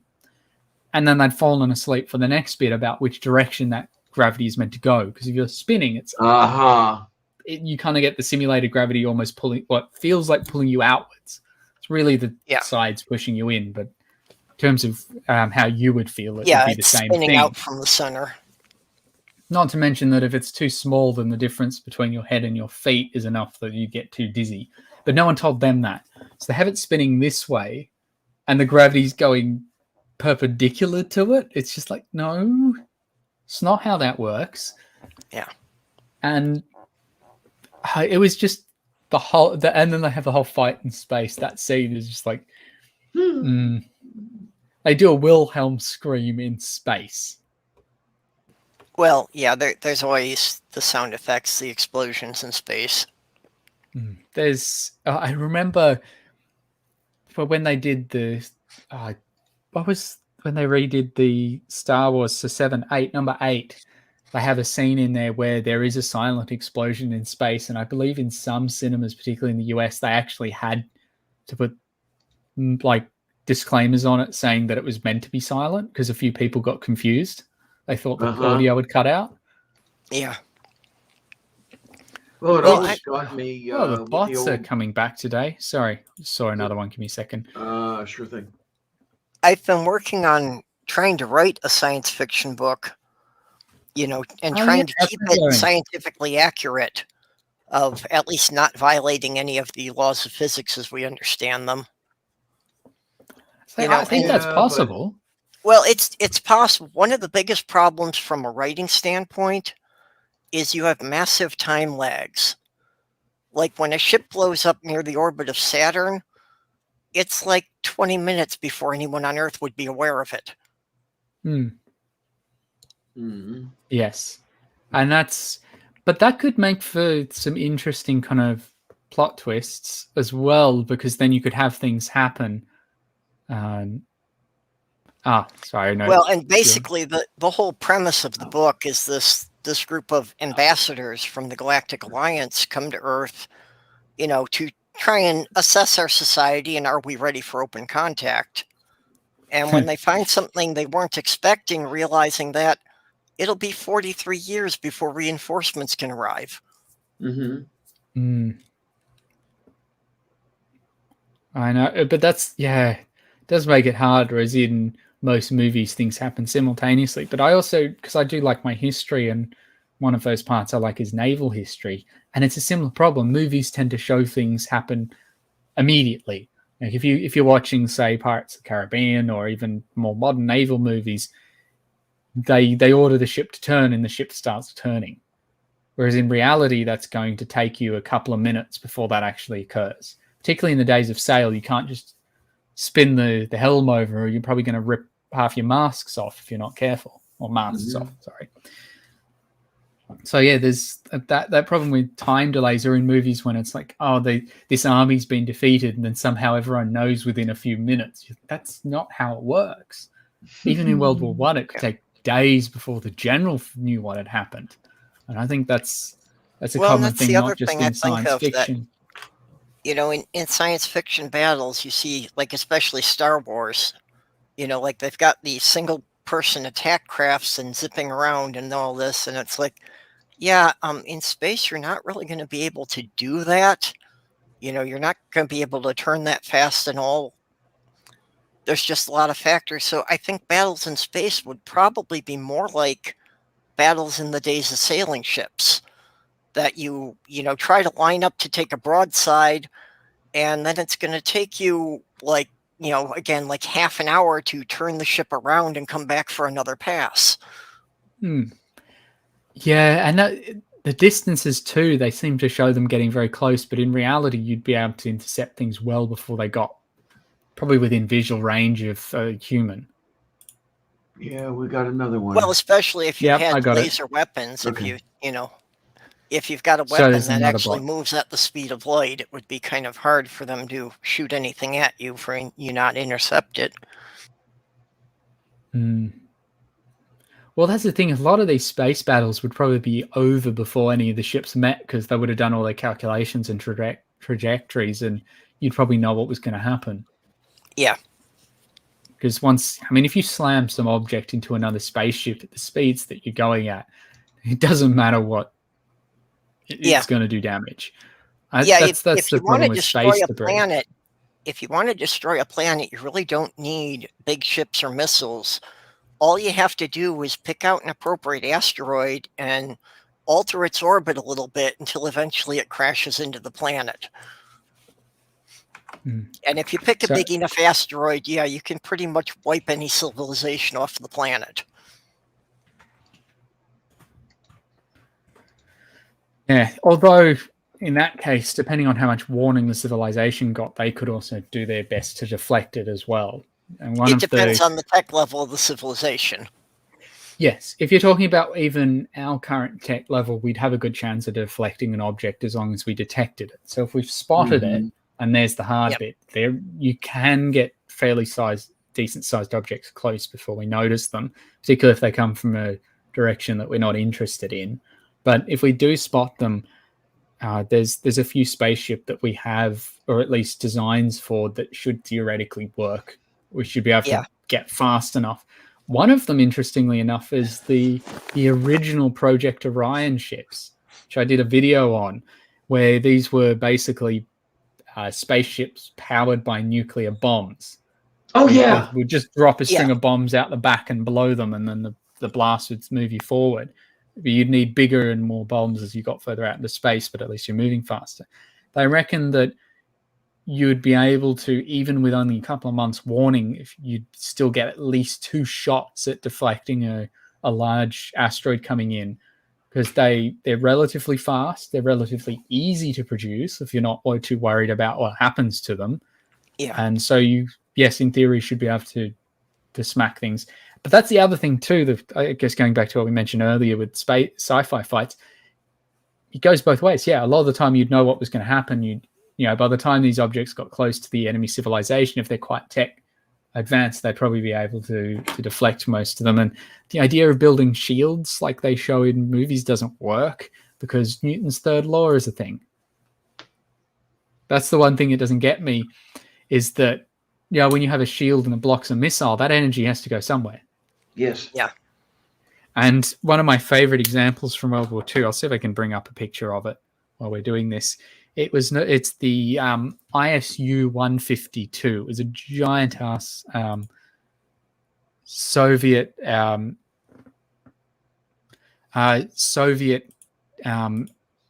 it's known as an SPG, or self-propelled gun. So it's not quite a tank because it doesn't have a turret that spins, but it's got a gun that faces forward, and then you just turn the whole vehicle. This thing had I think it was like a 100 and something millimeter gun. So the barrel was like this wide. I'd be able to put my head in it, which for a vehicle is just insane. Let me see if I can get a picture, and then I'll bring it up, because I also need to practice using the screen share. I don't know how it works though. And on paper, it didn't actually have the muscle velocity or the power to get through a, here we go. So I've been doing a little bit of research for another video. So these things here, it on paper did not have enough power to get through the heavier armor of some of the German tanks. However, it developed the nickname that I think was an experimental model, that one. But these things would be, it had enough power that it got the nickname Beast Killer, because even though the shell wouldn't penetrate the armor, the kinetic energy that a gun like that imparted on whatever object it was firing at was just so immense that it just shook it to bits. It was the equivalent of smashing it with the biggest sledgehammer you could ever think of. Yeah, you may not crack the armor, but you're going to shake everybody inside, and the machinery is going to fall apart. Mm-hmm. Yep. So, yeah, that's the thing with shields in movies that I always get, is that, yes, even if you built a shield, if you hit it with enough things, you're still going to shake whatever's inside of it apart. I don't know how you dissipate the energy better. If you're interested in things like that, like the massive tank designs and that, I'll drop a link here. There's a channel called Cone of Arc that most of his videos are about tanks. He's got a whole series called Cursed by Design, which are the ones who didn't quite make it into production phase for various reasons. Yes, the Australians and the New Zealanders have a few, I'm pretty sure, make that list. We're not known for making our own tanks. Well, and some of them were actually even good designs, but then other things, came up, like political squabbles between the people on the planning board, or just shortage of materials. We had one idea for a tank, and it was like revolutionary at the time, where it was all one piece, like it was a cast iron tank where they did as one piece, which meant it was going to be a lot stronger than anything else. But yeah, we just didn't, I think, have the political or manufacturing will to actually do anything with it. Yeah, I think that was the main thing, that in World War II, Australia didn't have the manufacturing capacity for them. And we still don't. You wound up using a lot of the U.S. tanks, mostly Shermans. Yeah, one of our smarter decisions once upon a time was that we decided to purchase a bunch of really, really powerful tanks for the Australian Army, and no one seemed to inform any of the advisors, or at least the people who did got ignored, that you can't drive these things across a large desert. Tanks and transmissions will shake themselves to bits. if you try driving them for any decent distance on a road, and if you try driving them for any decent distance on desert, which most of Australia is, the sand will get into the engine. Oh, hey, Godless. Yeah, ask also about the operations in Africa in World War II. Yeah, but this was more recent. I believe they were a version of the Abrams tank, and it was the main one, but I'm not 100% effective sure. Air filters to keep the sand out of the engine was one of the biggest problems. Yeah, now the thing with Australia, we ordered them and then had a giant shipment of them delivered to Darwin. I think there were people at the time, like the engineers are like, "This, do you know we can't drive these across the country? They're like, they're tanks, we can drive them anywhere." There was a couple of them. They landed them in Darwin. They got to Darwin, and then they realized, oh, we really can't drive them anywhere. If we drive them across the roads, the transmission will shake itself to bits by the time it gets to somewhere like Sydney or Melbourne, anywhere close to where the military bases we want them to be. We can't drive them across the desert because, yes, sand filters. Did someone forget to mention that our train gauges are the wrong size to actually put these on a train and move them as well? They basically got stranded in Darwin until they had to put them back on a ship. I was actually talking to an engineer who used to work with work for the ADF, the Australian Defence Force, and he was saying, yeah, they for some reason they didn't seem to consult any of the engineers who actually knew what they were talking about. Yeah, it was just, we want a bunch of tanks. The other issue with tanks is you can't drive a heavy vehicle with steel treads on roads without destroying the roads in the process. Yeah. This was actually a common American tactic, in Europe in World War II, was a lot of places they just drove the tanks over the railroad tracks to screw up the railroad tracks if it was a territory they knew they couldn't hold. Yeah, the Russians would do that a lot too. Although, the Tsar tank, for anyone who's not familiar, it doesn't look like a traditional tank. It's basically two giant wheels containing it on either side of a cylinder with a little tail out the back. It's a weird design for a tank, but it was in early days of tank design when people did. Although, yes, also in World War II, Australia had an armored division without tanks. That would not surprise me. That doesn't mean we didn't have other vehicles. If you look at German armored divisions, they might have about 200. I think the average Panzer division had about 200 Panzers in it of various types, depending on when in the war. Well, at full strength, it had about 200 Panzers. Won't go into how, as the war went on, that full strength went down. But it was something like 4,000 or 5,000 other vehicles. Most of the vehicles they had were trucks and armored cars, because you'd have scouts and you'd have support weapons as well. Most of the vehicles in World War II weren't tanks. And everyone thinks that the German army has been particularly motorized, but they weren't. They were actually relying on horses more than any other army because they had no petrol. So even if they could build the trucks, they couldn't use them. And that was one of the reasons they were so desperate to get at the Russians. And the reason that they went to war with Russia before stopping the war with Britain was they didn't have the fuel to continue the war. Yeah. So, the logistics that goes behind a lot of the tank battles that we like seeing in movies and history is quite insane. And so I don't mind paying attention to that. But yeah, that was one of the things with Africa that helped the Allies win, was they also sunk between about a third and half of all the supplies that were sent to Rommel. So he wasn't getting any fuel and he wasn't getting any new tanks or anything, because a lot of them ended up at the bottom of the Mediterranean, thanks to the British. Well, the Japanese had the same problem, that their whole strategy relied on them controlling the oil fields of Indonesia.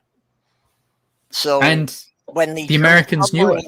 Yeah, when the the American submarines, finally got effective torpedoes and started targeting the oil tankers, that was pretty much the end of the Japanese Navy being operational.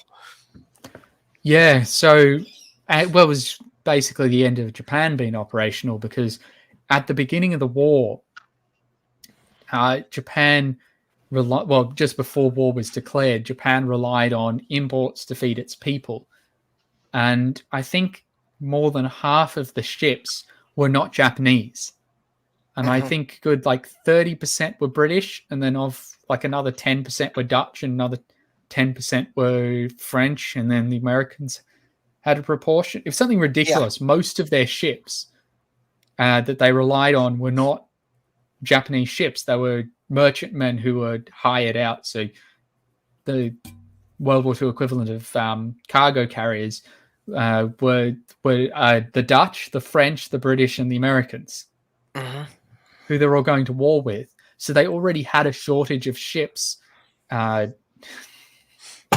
Thanks, Jeff. You'll see the comment in a moment, Pete. Yes, the comments come up. So now I can't focus with that one.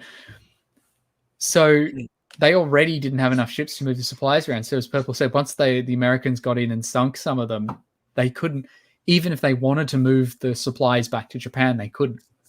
The Americans knew that. But despite how vital that was, sorry, camera's going a bit blurry. I need to turn the autofocus off, I think. The Japanese didn't seem to develop any kind of sophisticated anti-submarine warfare. Just whereas if you look at, say, the British and the Americans versus the Germans, let's see if I can get this to, there we go. As the war went on, the technology and tactics and coordination dramatically increased. Yeah. Although the Americans took a while to learn their lesson, because Admiral King, who was basically in charge of the Navy by that point, didn't like the British, so he wasn't keen on listening to all the lessons the British had learned. And no one in America wanted to do blackouts for all the coastal cities because they thought they were too far away from the war, and they didn't want to upset the people by telling them to turn their lights out. Yeah. So originally, the submarines just sat off the coast of America and waited for the ships to go past the cities, and you just see the silhouette against the lights of the city, and they just blow them up, to the point where people would go down to the coast with their cars and watch the ships go past, because it was like a pastime to watch to see if they'd blow up. But that made it worse, because they'd all turn their car headlights on. So you just had a ring of car headlights. You just see the ships going past them. Yeah. So it took a while. I do want to say here that in about 5 minutes should be handing off to Godless Scummer. Mm-hmm. I'll come and join for the first few minutes of that. I know, Jeff, we've spoken about history before, so that'll be interesting. Well, it'll be good if we can get him talking about something other than football, because I'm completely lost when it comes to sports. Me too. Although I don't think he's going to be too keen to talk about the cricket at the moment, because all you do if he starts talking about the cricket or talking about sport, just ask him how England is going against Australia. That'll probably keep him quiet. Yes, Robert X is also correct. And no, I'm not giving Hovind his shirt back, Native. No, this is not Hovind's shirt, because he looks, see. But this is my version of the war on Christmas. I'm just trying to show that Santa is actually Australian. Oh, what have I bumped? Sorry, it's just on the computer. Let's see. He's Australian, drinking white wine in the shade, right? Something like that. Yeah. Although he's not Aussie, it's a Bundy rum and Coke. So Bundaberg rum with some nice. That's what he's got to be drinking. Australia, we love you, amen. Little Monty Python there for you kids. A good old the Bruce's philosopher song. I can't remember all of it. Was it? There was nothing Nietzsche couldn't teach her about the raising of the wrist. Yes. And Socrates, he was permanently pissed. Yeah, Immanuel Kant was really pissed and was very rarely stable. Heidegger was a pussy, big who could drink you under the table. Die by doom, could have consumed Schopenhauer and who's the other one? I forgot. Oh, that is a good one. I lost it. Shit. That is one song I do want to be able to do off the top of my head. Is the Monty Python philosopher one. Either that or the revised, corrected edition of their Universe song, The Meaning of Life. Because there's a few That's the where they take a wander through, and I know the ending is, and you better pray there's intelligent life somewhere up in space because there's bugger all down here on Earth. That one. Yeah, okay then. I just like the ending, but I definitely would think that's quite the apt line if you consider the last few years. I think that's the problem with Purple's book, is if there are any aliens arrive here at the moment, they're going to take one look and go, yeah, we're not invading this place. It's not worth it. Oh, a friend of mine years ago had a poster with a shot of Earth and titled, "Beam me up, Scotty. There's no intelligent life here." The picture was North America. Yeah, well, again, part of the premise of the book is that, they've actually been sending these little teams of ambassadors down here roughly once every 50 years to see how we've progressed. Yeah. So the last group of ambassadors was in the 80s. They sent the Sasquatch, but since people shot at them instead of talking to them, they kind of quarantined us for another 50 years. Oh, we got another bot. That makes quite a few today. All right. So I've just, because there is a few minutes to go to Jeff's stream, I've just put the link there in the chat. Someone correct me if it's not the correct one, but I did get it directly from his, so it should be there. Let's give it a shot here. We got another. Thanks for. Yeah. Okay. Thanks. We got another one. Yeah, we got a few of them seem to be showing up. Yeah, that link works. It brings you right into Jeff's thing. Okay, good. That Jeff's picture is not showing, but that's a YouTube problem. Yeah. You probably found some reason to think that the picture was copyright, so then it doesn't display it. Oh, is that it? Okay. Yeah. Well, I'm guessing, but from my experience, that's what it's been, that when I've tried to use stock pictures from the internet, it does that a lot. Okay. But then if I just change it to a different picture, it's fine. Sometimes I find just the weird caching that goes on between like YouTube and even Twitter, that's caught me out. Whereas like I've changed the name of videos because I originally uploaded it wrong, but it doesn't correct it elsewhere. So sometimes there can be huge delays too, which doesn't help. Oh well. Although I think because there's only 1 minute to go until Jeff's stream, and I'm actually going to stop my green screen so people can see my shirt properly. There we go. This lets me, see. And yes, I know the screen part of the screen is clipping, but a second of that back there. But yeah, there we go. Nice palm trees and everything. Although you won't get palm trees down where I am. You've got to go a little further north. And yep, Godless has just added his link again there. So yes, I'm going to close this up in a few minutes. I'll give my two guests a chance to say any last words in just a moment. Okay. Yes, sorry, Nerdy. It's still better than looking at a laser, I think, or looking into a laser beam. And we'll jump over onto Jeff's stream where we're going to continue with the Christmas festivities. But I want to thank you all for joining me. This is the first ever live stream I've done on my channel. For those who didn't quite catch the beginning, so my apologies if it was a little clunky, but just a nice little relaxed stream. I've got currently 14 viewers. We had roughly around a dozen for most of it. So, which for the size of my channel, the first time I've done this, I think that's pretty good. So thanks for all the watch time. I do greatly appreciate it. Hopefully everyone enjoyed this. Well, for your first stream, that's excellent. I usually don't get more than 15 viewers for mine, and I've been doing it for years. Yeah, I think it helps that it was part of the Christmas marathon. So Purple, I think you brought me a lot of my first time viewers. So I do appreciate that. And for those who also showed up because they like my channel, I appreciate all of you. Thanks for the watch time. I do appreciate it because it is everything in the end. I do have another video I'm trying to get out soon. It's just Amazon lost the new green screen that I ordered, so it took me a while to get it, but I've got a new one. It's going to be a lighthearted one on me just telling random science jokes. So just to finish up, because I will be doing these in the future, and I will be giving opportunities in all my live streams for ask questions. So if you didn't get them today, you'll have more. But Purple, you can go first. Is there anything else you want to add before we move to the next one? Not really. I'm just going to be popping into as many of these today as I can. Of course, I'll have to take some time off here and there for eating and napping. Yep. And sorry, just to Jeff in the stream, yes, we're just closing up now. And of course, our lovely crazy cat lady. Have you got any final comments? Well, thank you everybody for coming by. And yeah, Matt, you were wonderful. And this was a beautiful show. And I'm certainly hoping, I'm rather certain that everybody got some good stuff out of it and was very happy for coming here. And thank you for doing it, really. And happy Agfu and Merry Moo.